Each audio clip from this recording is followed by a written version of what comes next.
లేనటువంటి మహిళలు ఉన్నట్టు ప్రభుత్వమే ఒప్పుకుంటా ఉన్నది. ఈ 90 లక్షల మంది మా మహిళా ఆడబిడ్డలకు వీళ్ళ 15 మాసాల పాలనా కాలంలో 37,500 రూపాయల బాకీ పడ్డారు ఒక్కొక్క ఆడబిడ్డకు. మరి 37,500 రూపాయల స్కీమ్ అమలుగాక 3,000 ఇచ్చినటువంటి 2 అమలు చేసి మేము మహాలక్ష్మి అమలు చేసినామని అంటా ఉన్నారు. ఇది ద్రోహం, ఇది దుర్మార్గం, ఇది అన్యాయం. అంటే బయట మాట్లాడినటువంటి మాట కంటే రెట్టింపుతోని ఇక్కడ మాట్లాడేటువంటి ప్రయత్నం చేసిల్లు అనంటే శాసన మండలి హుందాతనాన్ని, చట్టసభల విశ్వసనీయతను ప్రహసనంగా మార్చడం అనేది కాంగ్రెస్ పార్టీకే చెల్లింది. వీళ్ళు పదే చెప్పేటువంటి మాట గత ప్రభుత్వం అప్పులు చేసింది. ఈ అప్పుల విషయంలో కూడా వివరంగా మా గౌరవ సభ్యురాలు కవిత గారు వివరణిస్తారు. మేము చేసినటువంటి అప్పులు 2 రకాలు. ఒకటి సంపద సృష్టించేటువంటి అప్పులు, 2 నిరర్ధక అప్పులు.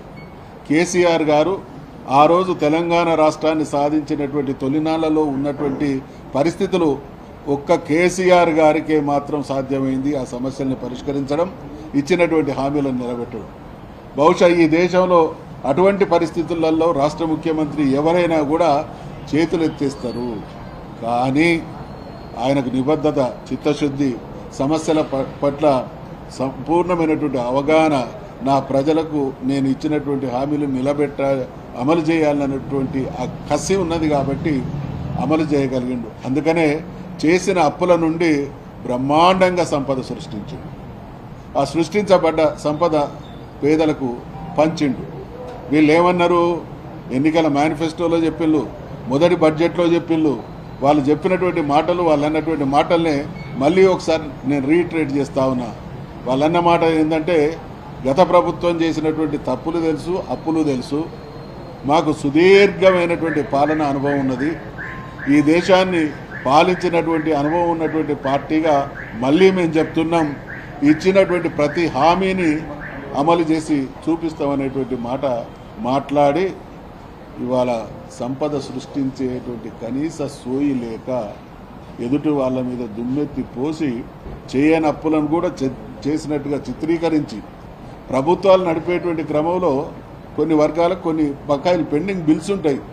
ఆ బిల్స్ను కూడా నిన్న ఇవాళ మళ్ళీ కొత్త కోణం ఎత్తుకున్నారు.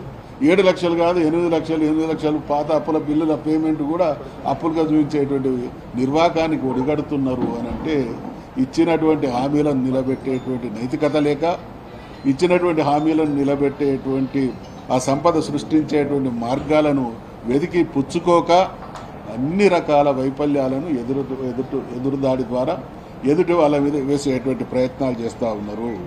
అందుకనే మనం అందరం కూడా చూసినాం. అంటే మాకు అర్థమైంది ఏంటంటే, వాళ్ళు హామీలు ఇచ్చిన వాటికి అనుగుణమైనటువంటి కేటాయింపులు లేవు, కేటాయించిన ఖర్చులు లేవు. ఇది కొన్ని విభాగాలకు, కొన్ని రంగాలకు సంబంధించినటువంటి విషయం. ఇక రైతు రుణమాఫీ విషయానికి వస్తే మిగిలింది. వాళ్ళు ఏం చెప్పిండ్రు? మొదలు 40,000 కోట్ల రూపాయలు రైతు రుణానికి మేము కడుపు కట్టుకొని, మనసుంటే మార్గం ఉంటుంది. ఏమి డైలాగ్ లేదు, మనసుంటే మార్గం ఉంటుంది, కడుపు కట్టుకుంటాం, అద్భుతాలు సాకారం చేసి చూపిస్తాం అనేటువంటి మాటలు మాట్లాడింది. మరి అదే ప్రభుత్వం చెప్పిన మాట 40,000 కోట్లని చివరికి కేటాయించింది 30,000 కోట్లు, ఖర్చు చేసింది వాళ్ళు 20 కోట్లు అంటున్నారు. ప్రజాక్షేత్రంలో 14-15,000 కోట్ల అనేటువంటి మాట తేలుతా ఉంది. అంటే 30,000 కోట్లు కేటాయించింది 20,000 కోట్లకే పరిమితం చేసిందంటే 10,000 కోట్ల రూపాయల మోసం చేసిండు రైతాంగానికి. ఈ రకంగా అడుగడుగున వంచనతో శాసన మండలి సమావేశాలు సాగినటువంటి సందర్భంగా చాలా 10 రోజులు మాత్రమే ఇవాళ మేము తెలంగాణ రాష్ట్ర సమితి, బీఆర్ఎస్, కేసీఆర్ నాయకత్వం అంటే మేము ప్రజల్ని నమ్ముకొని రాజకీయం చేసినటువంటి పార్టీ.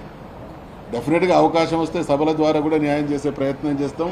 సభల ద్వారా పాలన చేసి న్యాయం చేసినటువంటి చరిత్ర కూడా మా పార్టీకి, మా నాయకుడికి ఉన్నది.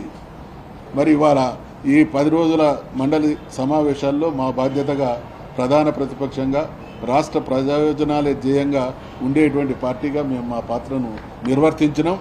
ఈ రేపటి నుండి ప్రజాక్షేత్రంలో ఇక్కడ వారాలు, గంటలు కానీ మాకు ప్రతి క్షణం కూడా ప్రజాక్షేత్రాన్ని ఈ సమస్యల పరిష్కారం కోసం, ప్రభుత్వాన్ని నిలదీయడం కోసం సద్వినియోగం చేస్తాం. ఈ సందర్భంగా చిన్న అంటే మా గౌరవ సభ్యులు కొందరు 3.5 సంవత్సరాలు మేమంతా కలిసి పనిచేసినాం. ప్రజల పక్షాన నాయకుడి ఆదేశాల మేరకు చేయాల్సినటువంటి బాధ్యతను చాలా పవిత్రమైనటువంటి ధర్మకార్యంగా దైవకార్యంగా మా ప్రయత్నాన్ని కొనసాగించడం. అయితే ఎవరికైనా కూడా చట్టసభల్లో ఎవరికైనా కూడా ఆ డ్యూ పీరియడ్ ఉంటుంది కాబట్టి డ్యూ పీరియడ్ అయిన తర్వాత ఆ పదవికి నుంచి వారు ఆ పదవి కాలం పీరియడ్ అయిపోతుంది కాబట్టి కొందరు మా గౌరవ సహచర సభ్యుల పీరియడ్ ముగిసింది. ఈ రోజుతోనూ రేపటితోనూ ముగియబోతా ఉన్నది. వారు కూడా చాలా అద్భుతమైనటువంటి సేవను సహకారాన్ని పార్టీకి ప్రజలకు అందించడం జరిగింది. వారికి హృదయపూర్వకమైనటువంటి ధన్యవాదాలు తెలియజేస్తూ నేను సెలవు తీసుకున్నాను. మీరే మాట్లాడారు.